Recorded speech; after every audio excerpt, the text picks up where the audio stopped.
Welcome back to the Old Photo Vault channel. The Fourth Smile, Harbor Lights Bar, Boston, autumn 2008. They asked the waiter to take the photo because it felt like the kind of night worth keeping. Three friends dressed carefully, the bar warm with low voices and the clink of hanging glasses. Linda's necklace caught the flash. Carol laughed too soon. Susan stood a little straighter than usual, as if bracing herself. When they glanced at the screen, nothing seemed wrong. Bad lighting? Someone said. Too much glass behind them. It wasn't until Susan looked again at home that she noticed the pale figure over her right shoulder. Its face smooth, unfinished, wearing a smile that didn't quite belong to anyone. She told herself it was a reflection, a trick of bottles and mirrors. Still, she remembered an old rumor about a woman who used to wait in that bar long after her friends stopped coming. The figure wasn't facing the camera. It was facing Susan, as if grateful she had finally stayed. The picture that wouldn't stay clean. Cedar Grove Apartments, Ohio, 1962. On Saturday mornings, Ruth was told to dust the television cabinet and wipe the floor beneath it, because company might come. The set hummed softly even when it was off, a low warmth seeping into the carpet. She noticed the dark stain first when she knelt to scrub, an uneven shadow, shaped like a spill that never quite dried. Her mother said it was old varnish bleeding through. Ruth cleaned it anyway. By afternoon, the mark had returned. That night, while adjusting the rabbit ears, she glanced down and thought she saw a mouth where the stain had spread wider, and two darker hollows like eyes looking up. She blinked, and it softened back into nothing. Over weeks, the shape grew clearer, always where the television stood. Years later, when the set was thrown away, the stain remained. It still looked up from the floor, as if waiting for its favorite program to come back on. The dust that saluted. Ardennes roadside, Belgium. Winter, 1944. The photograph was taken quickly, because the road was not safe to linger on, and the tank had already gone quiet. Snow mixed with ash along the shoulder, settling on the small wooden crosses pushed into the frozen ground. Each cross wore a helmet, tilted as if by habit rather than care. When the picture was developed, someone pointed out the pale shape rising near the nearest grave. A faint figure caught mid-breath. They said it was dust kicked up by the wind, or smoke from the cooling engine.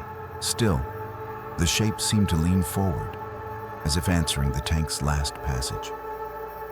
Years later, the soldier who kept the photo admitted the dust never moved in the other frames. Only here, only among the helmets. He sometimes wondered if it was a man who never learned the war had passed him by, still standing when something heavy rolled away. The smoke that learned her name. Maple Street Kitchen, Illinois, 1967. They were finishing cards at the kitchen table, the air thick with cigarettes and laughter that came a little too loud. Elaine held her smoke between two fingers, raising it for the camera without thinking. When the photo came back, she noticed the blur first, an odd curl drifting above the ashtray. The longer she looked, the more it seemed to arrange itself. A narrow face, a sharp bend like a horn, a mouth opening where no mouth should be. She laughed it off, said smoke always made shapes if you stared long enough. But afterward, every time Elaine lit a cigarette, the smoke leaned toward her, never the others. It gathered close to her shoulder, lingering even after she stubbed it out. Years later, after she quit, the kitchen stayed strangely empty. The others said the air felt cleaner. Elaine said it felt lonely, like something had finally exhaled and gone looking for her elsewhere. The third friend in the frame. Pinewood Bar, Oregon. Winter, 2004. They leaned in close because the booth was narrow and the night felt loud enough to deserve proof. Mark lifted his plastic cup in a half-toast. Evan's arm settled around his shoulder, steady and familiar. The flash washed the wood paneling pale, and for a moment they thought nothing of it. Later, scrolling through the photos on a borrowed laptop, Mark noticed the blur above them, too shaped to be glare, too dark to be shadow. It looked like a face pressed gently forward, patient, almost fond. Evan said it was the grain of the wall, the camera shaking. But Mark remembered the third beer poured that night, set between them while they waited for a friend who never arrived. In the picture, the blur leaned closer to Evan, as if listening. Mark realized then the arm around his shoulder felt lighter than it should have, like someone else had learned the pose first. The dog who stayed on the screen. Willow Lane Living Room, Michigan, 1971. The dogs were lined up because Mrs. Harlan liked order, even in small things. The black one refused to sit properly. The white poodle looked pleased with itself. The gray one stared, unblinking. Behind them, the television hummed with its low evening sound. The picture washed pale before the news came on. When the photo was developed, Mrs. Harlan laughed at first, pointing out the figure inside the screen. Thin, upright, almost elegant, as if a woman had stepped into the broadcast by mistake. She said it was just reflection, the glass catching something from the room. Still, she noticed how the dogs never turned around. Every evening after that, they faced the television before it was switched on. The white poodle wagged softly. The black one whimpered. And the gray dog watched the screen, as if waiting for someone familiar to finish coming through. The hand that didn't belong. Riverside Club Stairwell, New York, autumn 2011. She stood near the stairs because it was quieter there, holding her drink with both hands, the way she always did when the music got too loud. Someone had just told a joke she didn't quite hear, and she smiled anyway, polite and practiced. The flash caught her face softly, the scarf dark against her collarbone. Nothing seemed wrong until later, when the photo was sent around. Behind her shoulder, a pale shape curved forward, almost tender, like an arm resting where an arm should not be. She told herself it was motion blur, a stranger passing too close in the dark. Still, she couldn't remember anyone brushing past her. She remembered feeling steady, held, as if someone had been keeping her from tipping backward down the stairs. After that night, she avoided that corner. Yet in every crowded room, she sometimes felt the same gentle pressure again. Careful, familiar, and unwilling to let go. The one who didn't leave the kitchen. Fairview Avenue Home, Ohio, 1954. Margaret stood by the stove because that was where she always paused when something needed thinking through. The soup was cooling. The kettle had already been moved aside. Someone behind the camera told her not to fuss, and she smiled the way she did when she felt observed in her own house. The photo came back a week later, tucked into an envelope with the others. At first, she only noticed the way the tiles looked uneven, the light too soft near the doorway.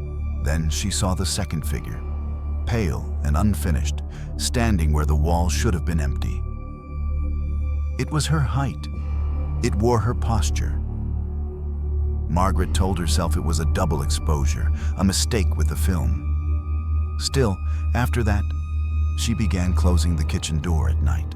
She said the room felt crowded when she left it open, as if someone remained behind, waiting for the stove to cool again. The guest who waited through Christmas. Maple Ridge Living Room, Wisconsin. December 1968. Elaine fell asleep on the sofa because the party had run long and the house was finally quiet. The silver tree still glimmered, its ornaments catching stray light from the street, and torn wrapping paper lay where the children had left it. Someone thought the picture was sweet.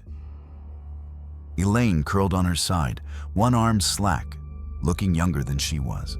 It wasn't until the photo came back that they noticed the window. Between the curtains, behind the reflection of tinsel and glass, stood a figure in the dark hallway outside, pale and upright, as if patiently observing the room. They said it must have been glare or a neighbor passing by, but Elaine remembered waking suddenly that night, certain someone had been watching over her while she slept. Every Christmas after, she avoided that sofa. She said the living room never felt empty once the tree was up, as if someone always arrived early and stayed long after everyone else had gone. The empty seat still playing. Cedar Street Kitchen, California. Summer 1966. They gathered around the table every Friday, cards worn soft at the edges, glasses sweating into the wood. Frank dealt slowly, cigarette balanced in his mouth, while Eddie joked about luck never changing. The camera was set on a shelf and triggered without much thought, catching the ordinary comfort of men who had known each other too long to be careful. When the photo was printed, someone noticed the gap first. The place at the table where a chair should have been pulled in, a hand almost visible in the blur near the cards. They said it was light leaking onto the film, or a trick of reflection from the glass top, but no one could remember why they'd left that seat open. Years earlier, a fifth man used to sit there, quiet, always folding at the wrong moment. After he died, they kept dealing an extra card out of habit. In the photograph, it looks like someone is still deciding whether to play. The Man Who Never Ordered a Drink. Hotel Riviera Bar, Italy, summer 1963. It was meant to be a playful photo, the kind taken late when laughter came easily and the bar staff had stopped pretending not to watch. Maria sat on the counter, shoes dangling, her dress smoothed once and then forgotten. Carlo and Jean leaned in close, smiling wide, proud of the moment. The flash caught polished wood, half-full glasses, the ordinary shine of a good night. Only later did someone notice the figure in the mirror behind them. A man standing slightly apart, pale and unfinished, his eyes fixed on Maria's reflection. No one remembered serving him. No glass was missing. The bartender swore that corner had been empty all evening. Maria said nothing at first. Years later, she admitted that just before the picture was taken, she felt a hand steady her waist, careful and familiar, like someone who knew how easily a person could slip away if no one was watching. The one who waited by the refrigerator.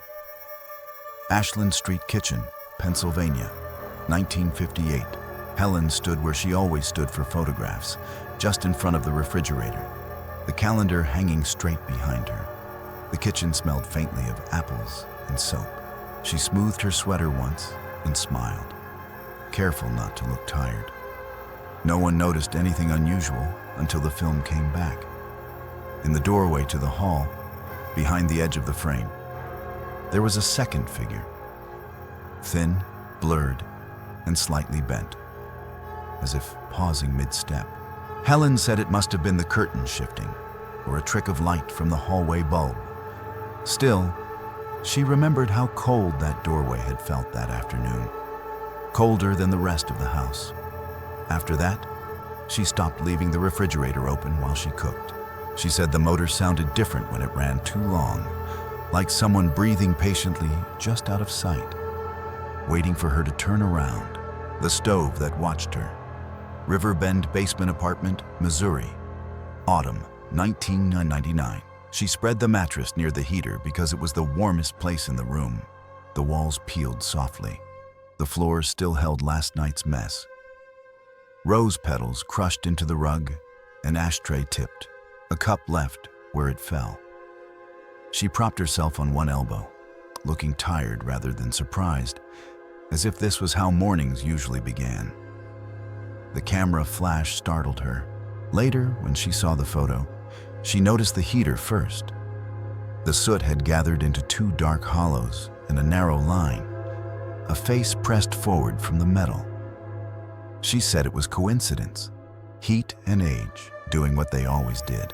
Still, she remembered waking before dawn, convinced someone had been sitting very still at the foot of the mattress, careful not to wake her. After that, she slept facing the door. She said it wasn't fear that kept her awake, but the feeling of being quietly studied, as if the room itself was waiting for her to notice it back. The fourth passenger, Walnut Street, Baltimore. Summer, 1955. They stood close together because the sidewalk was narrow and the sun was strong. Dresses already warm by noon. The car had been polished that morning, its blue paint catching the buildings like water. Ruth rested her hand on the fender, smiling the way she did for photographs, proud but careful. Her mother held her purse tight. Aunt Lila leaned in, patient. When the picture came back, someone laughed at first and pointed to the reflection in the car door.